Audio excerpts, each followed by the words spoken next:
Okay, so 2021 has come to a close, so I figured, why not rank my top 10 movies of the year? Let's do this.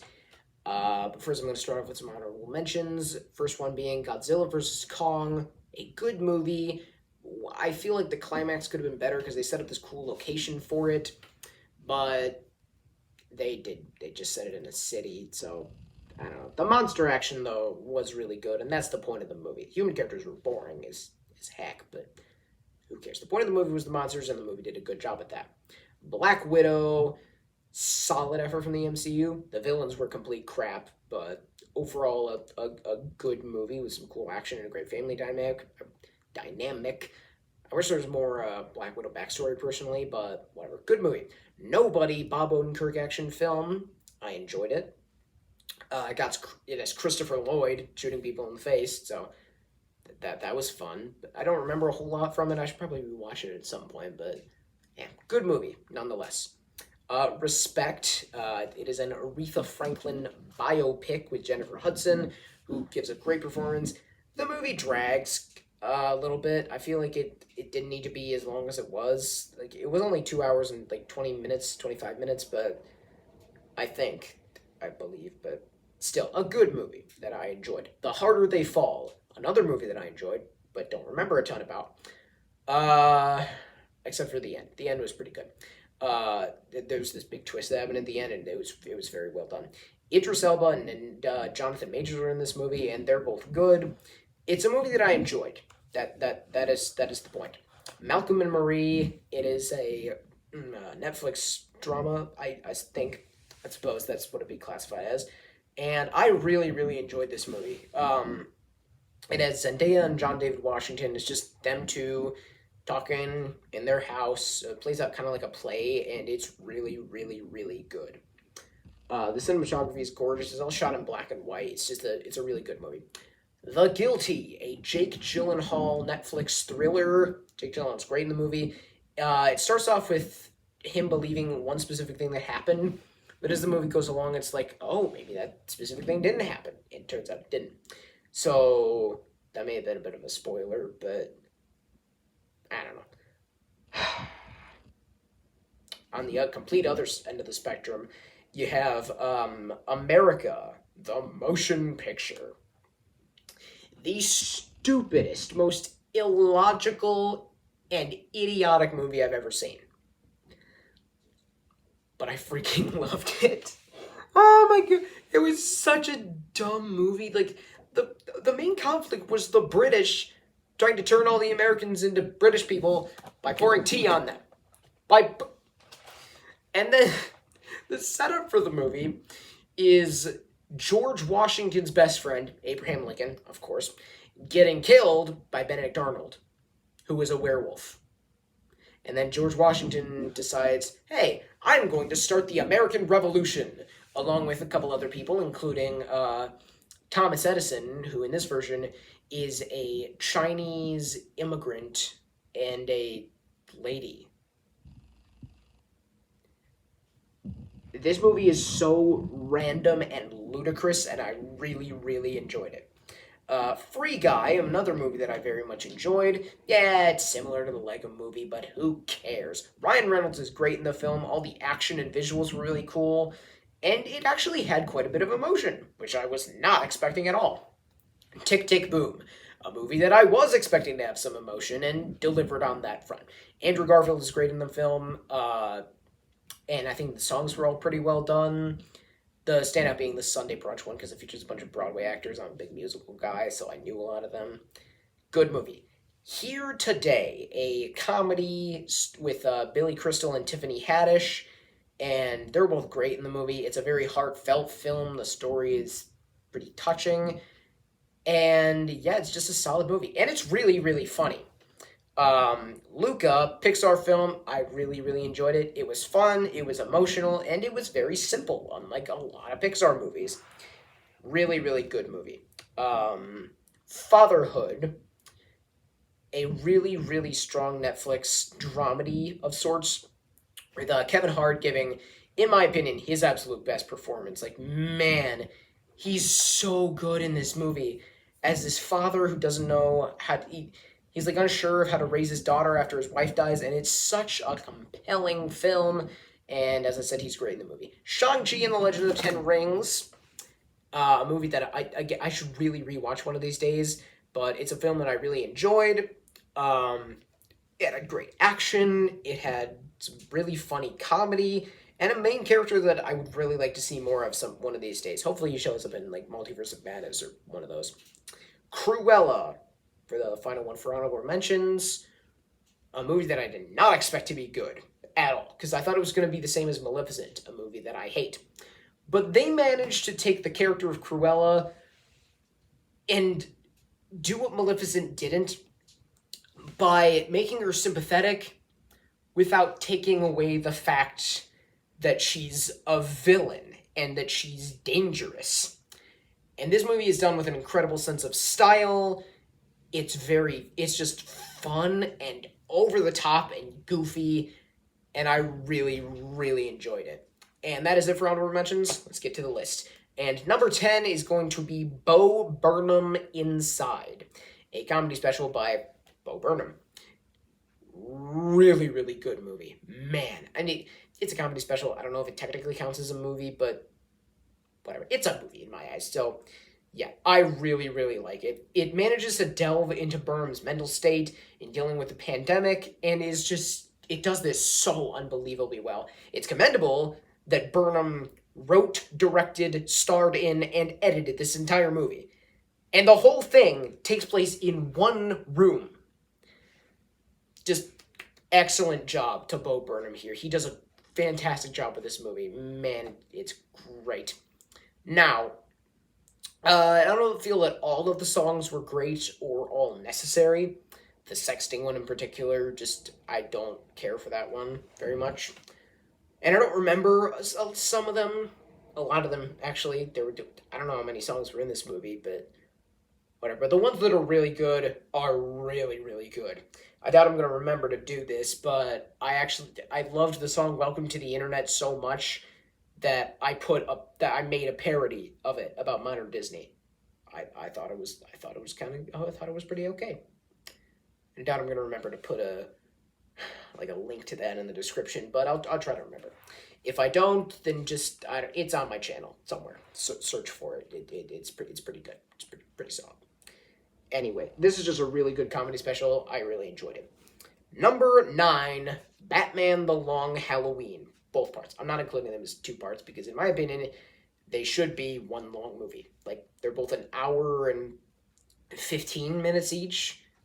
Why wouldn't you just add them in as one, what is that, 2.5 hour movie? Why wouldn't you do that? Is that a 2.5 hour movie? Yeah, it is. Why wouldn't you do that? Whatever. I think it was done really, really, really well. Batman the Long Halloween, the graphic novel, the comic book, is one of the best Batman stories I've ever read. It's so, so good. And this movie does a great job of what's the word? What am I saying? Of interpreting it to the screen, not the big screen, but just the screen, because this is a direct-to-video movie. And it's great. Oh, man. I think the animation works really well. The voice acting is unbelievable from everybody, especially Josh Duhamel as Harvey Dent. He's great. I would actually love to see him in live action as Harvey Dent at some point. But I doubt that'll happen, but you never know. Yeah. It's a really, really well done movie. The animation looks great. The story, of course, is wonderful, taking from one of the best graphic novels of all time. And I mentioned the animation. If you look at the Long Halloween comic, I think they did a really good job of translating the animation and the style into film format. Because I feel like maybe the art of the comic book maybe wouldn't have worked super well on film, because in the comic book, the Joker's bottom layer of teeth is that big, so it's the size of my face. So Yeah, it's weird, but this is a really, really good movie. Technically, it's two movies, but whatever. It should be one movie. Number 8, Venom, Let There Be Carnage. It's flawed for sure. I mean, it goes too fast. It feels like it was just like rushing to get to the mid-credit scene. I can absolutely understand how it might not satisfy a couple like fans of Carnage, super fans of Carnage, who've been waiting to see him on the big screen for like a really long time, because I mean, like, he's in the movie for plenty of time, but it's like a 100-minute movie, and they spend a lot of time with him, but he gets killed off at the end, so there's no chance of bringing him back.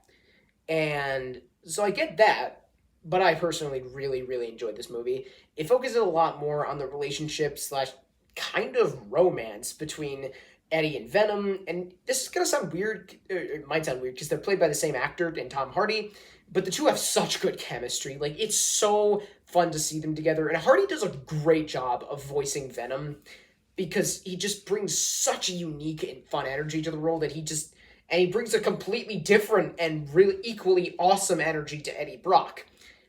And the two of them are just great together.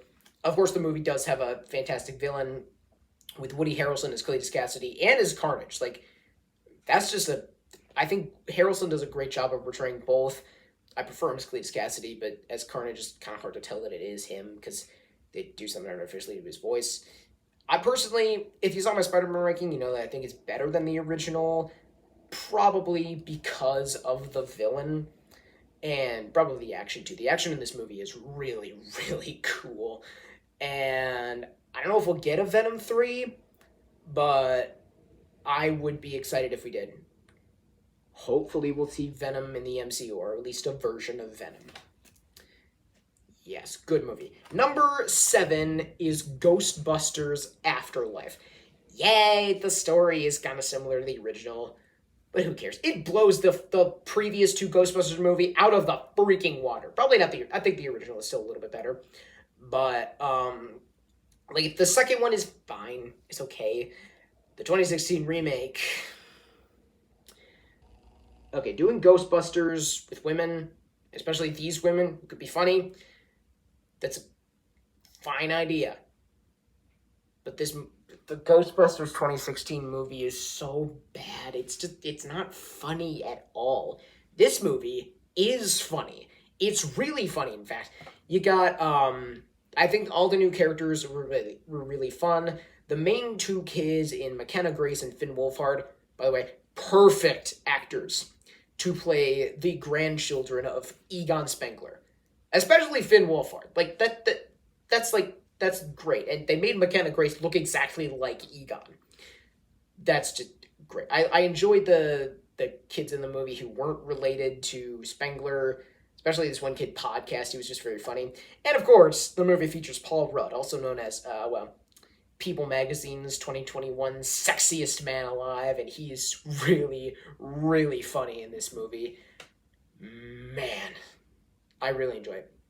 And of course, you got the original Ghostbusters showing up at the end. That was awesome. Like, I knew they were going to show up, and it was just so much fun when they did. Because, like, they're just as funny. They're just as great as they were in the original movie. It's so much fun to see them again. And not only do the 3 of them show up, but the 4 of them actually show up. Like, they use Harold Ramis through archive footage. He doesn't say anything. And it's just so satisfying to see the 4 original Ghostbusters standing there shooting proton packs at Gozer the Gozerian, who it's also cool to see again. It's a really, really strong movie. Now, the one gripe I had about it was that they had J.K. Simmons in it. He plays the founder of the town, who's, like, the only thing he does is lay in a grave and say something to Gozer when he's revived, and then she kills him. Why would you bring back J.K. Simmons just to have him do that? Use the man. He's one of the greatest actors alive. It's J. Jonah Jameson. You have him / Terrence Fletcher / Omni-Man in your movie, and you're not using it. What are you doing? But other than that, really, really good movie. Number 6, A Quiet Place Part 2. I don't know if it's better than the original. I haven't seen it in a couple years, but wow, this movie is great. Yeah, Cillian Murphy in there, who's just a great addition to the cast. His arc is very different from anything we've seen in this franchise so far. Every performance in this movie is great, especially from the kids. Noah Jupe, I've been seeing him and stuff for a while. He's excellent in this film.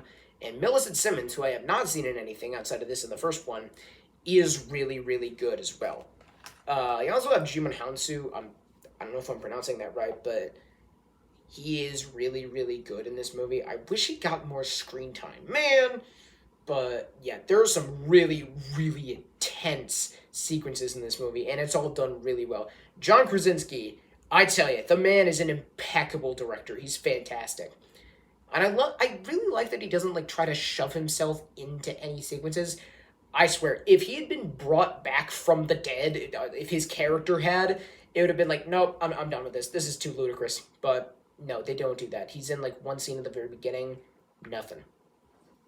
Man, he's good in these movies. And I think the sound, or lack thereof, is really, really good. If this movie doesn't get some recognition for best sound at the Oscars, it probably will, but it should, is what I'm saying.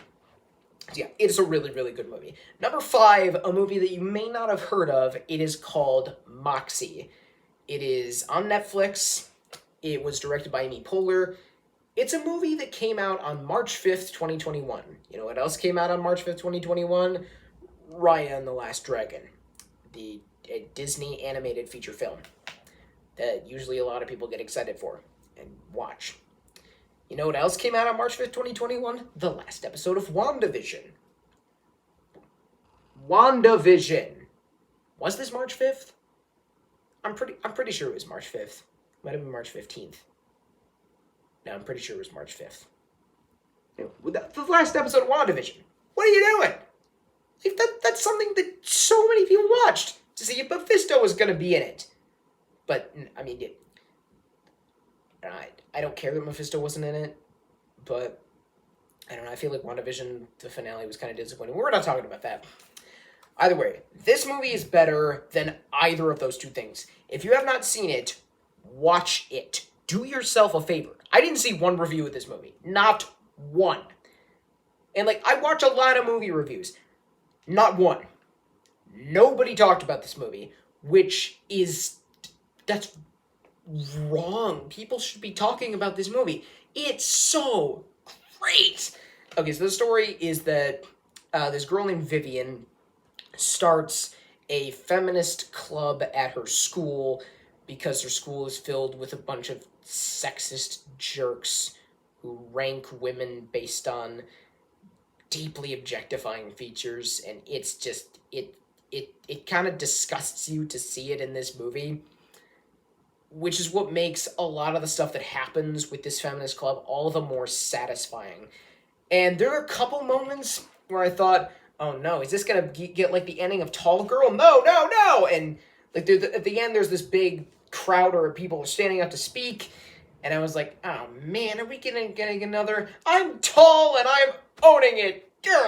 God, Tall Girl is a stupid movie. I should review it sometime, shouldn't I? I should get my friends and I to review it. Oh, we have thoughts on this movie. Anyway, so, yes, it's a great, great movie. It's really, really funny, in addition to being deeply inspiring and deeply impactful. The comedy is sharp. Of course, Amy Poehler is the director. Did not know she could direct this well, but she can. And she's in the movie, too, and she's great. I haven't seen any of these younger actors. They're playing, teenagers, but they're, the youngest one, I think, was, 24 or 23. So they probably shouldn't be playing high schoolers, but whatever. It's such a good movie that I can look past that, and they could maybe pass for high schoolers. I don't know, but yeah, I haven't seen any of these actors in anything, but they're all so unbelievably good that they should be in more stuff. Man, this is a great movie. Watch it. It's called Moxie on Netflix. Moxie. Just watch it. It's so good. Number 4, The Power of the Dog. Didn't think anything was going to top Moxie for Netflix this year. This absolutely 100% did. The ending admittedly confused me because I was like, I don't get the implication here. But then I looked it up online because that's how smart me am. And when I saw what it was, I was like, oh, I don't know how I feel about that, but that's interesting for sure. Man, this movie starts. Okay, so the initial conflict is that Benedict Cumberbatch, who is amazing in this movie, like, he is such a jerk, and he's so good at playing. No offense to Benedict Cumberbatch, he seems like a really nice dude, but he's so good at playing just complete jerks, and he absolutely does that in this movie. I thought the movie was just going to be him torturing Kirsten Dunst for the entire runtime. I was fine with that. That is not what this movie is at all. Absolutely not. But before I talk about what it is, and I'm not going to spoil anything because you should watch this movie. There's some great performances in here. You got Jesse Plemons, Kirsten Dunst, Cody Smith McPhee. Everybody is so awesome in this movie. Everything happens in a way that's so unexpected. Like, there is a huge, huge twist in this movie. I was like, whoa. And like, they don't just come out, they don't just say it. It's like, it's kind of like you have to figure it out for yourself.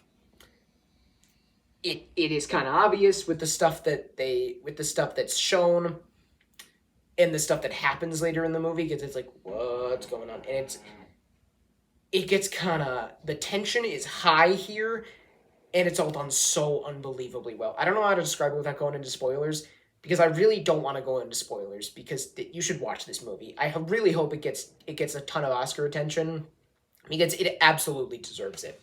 Number 3, Dear Evan Hansen. Okay, I get that the story and the concept of this movie is going to turn some people off to it, because it is a tough concept to like get invested in. The main character is kind of difficult to root for at many, many points. I understand that. But personally, I think that this movie and this story, the musical, it's based on a musical, it's great. I absolutely love it. Like, I'm not going to say what the story is, because you should watch the movie, or better yet, watch the musical. The musical is better. But this is a really, really good movie. Okay, yeah, the main character of Evan is pretty hard to root for, because he does some really terrible stuff in this movie. But personally, I don't really think of him as a terrible person. He does some terrible stuff, but I don't think he's a bad person. I just think he's a very lonely and misguided one, and that kind of drives him to do these bad things. And it is honestly really kind of touching for me to watch this movie and see just the ramifications of his actions and how they affect other people. It's like, it's kind of painful and pretty awkward at various points, but I think it's very, very impactful. The movie is very emotional, and I absolutely love it. The songs are all really, really great. They cut some songs that I feel like maybe would have benefited the movie a little bit more, but still, every song is great. The new songs in the movie, they're both fantastic, both phenomenal. I think every performance is great and filled with emotion. Specifically, nope, I can't do it specifically. Every single performance is magnificent. Amy Adams, Julianne Moore, Caitlin Dever, or Dever, whatever. She is awesome. I watched the movie Booksmart, like, the morning that I also watched this movie. So I got, like, a day full of Caitlin Dever being an amazing actress, and she is an amazing actress. I freaking love her. She's awesome. Everybody in this movie is great. You got Ben Platt. Okay, yeah. He's too old to play this 17-year-old kid. But, yeah. but I feel like the makeup didn't really help matters. They could have done that a little bit better, but who cares, man? I think he gives a great performance. He makes up for the fact that was 27 in this movie, too old to play a 17-year-old, but whatever. It's still a really, really great movie. I watched it for a second time yesterday. I cried 3 times, which admittedly, yes, is 4 more times than I cried when I first saw it. But the first time I saw it was just me taking it all in, and just, I usually don't cry at a lot of, like, sad things, but, like, usually more, like, uplifting stuff, like the ending of It's a Wonderful Life, for example. This is a sad movie, and I cried a lot, and I will probably cry more. Yeah, great movie. I personally love it. Number 2, The Suicide Squad. Ah, man, what a fun, energetically disgusting movie. Unashamedly disgusting movie. It is a gross film. There's some stuff in here that, like, with the rats crawling in Starro's eye, and the fact that people get blown up and torn to shreds and ripped apart in this movie. I love James Gunn, man. He's such a great director, and his style of humor is just really, really funny, and I really enjoy it. This movie is hilarious. I could quote it all day. I could do this all day. Rogers the Musical. We're talking about DC here, whatever. Every character, well, not every kid. Okay, there are problems with this movie. I think the Corto Maltesan villains are kind of generic.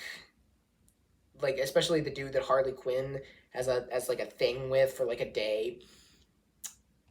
But yeah, like, aside from that, I think this is a near perfect movie. The action is all stunning, and the cinematography, I don't know if it will, but I think that this should absolutely get nominated for Best Cinematography at the Oscars. I don't know if it will, but I think it should. The effects, it all looks great. And, like, every single, like, small side character who was, like, a member of the initial Suicide Squad, for example, like, how can I not think of any of them? TDK, the Detachable Kid, Weasel, all of them, just so much fun, really funny when they all get killed brutally. Yeah, so, yeah, I kind of feel bad about laughing this much at these people dying, especially in the sequence where the Suicide Squad kills all these members of the Resistance who are all, like, really good people. Then they're like, I didn't see anybody. It's really funny. The main members of the Suicide Squad are great. Harley Quinn, Polka Dot Man, Bloodsport, Peacemaker, hilarious. Rick Flag, Ratcatcher 2, huge surprise for me in this movie. Even Starro is a character that actually has some depth, actually has some emotion. Starro the Conqueror has depth. I can't believe I'm saying that.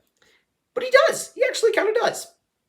And of course, my boy, King Shark.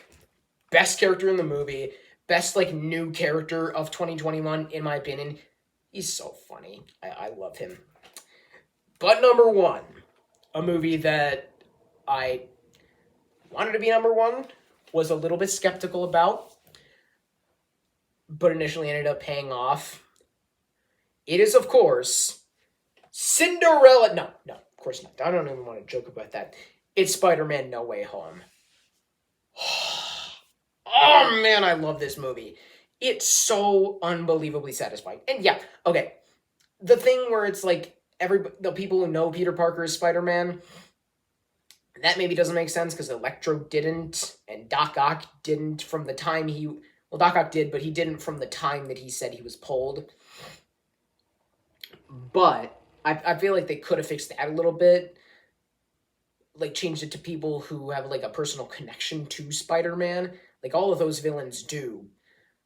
But I don't care. I freaking love this movie. It's so good.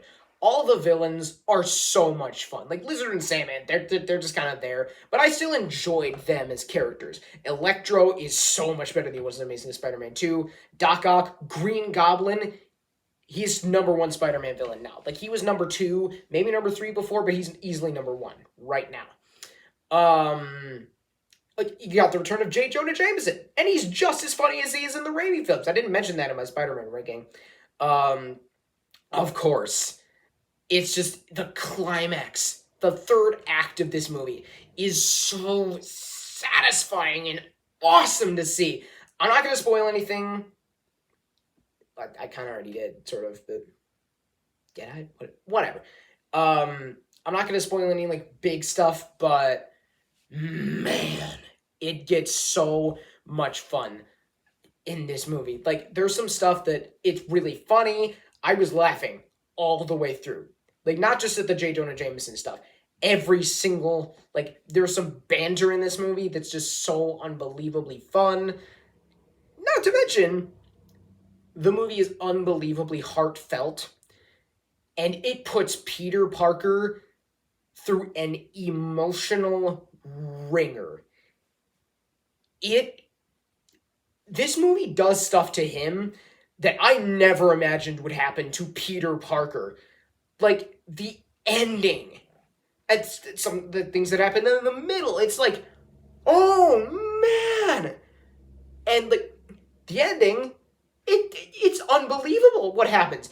I did not think they were going to go for this depressing of an ending, but it leads to, okay, you know, this is ridiculous. Spoilers in 5, 4, that's a 3, 4, 3, 2, 1.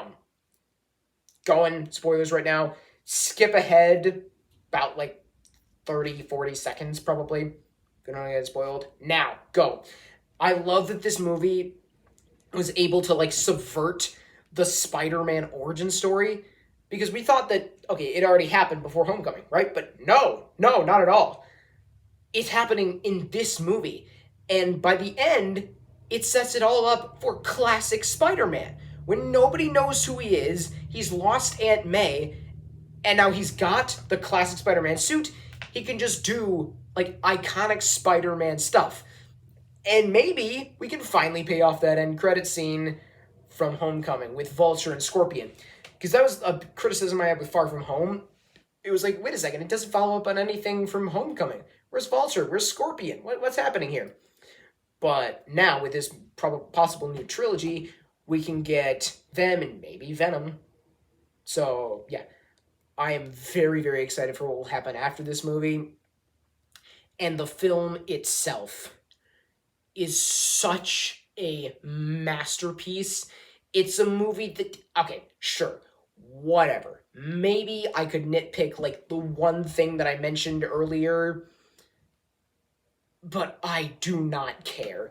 This is such an amazing movie, and it just tops every other film this year. Nothing has given me more joy and has given me such a great reason to be a comic book fan. No movie has rewarded me so much for sticking with the character of Spider-Man for as long as I have, for loving him as much as I have, for being as big of a geek as I am, than Spider-Man No Way Home.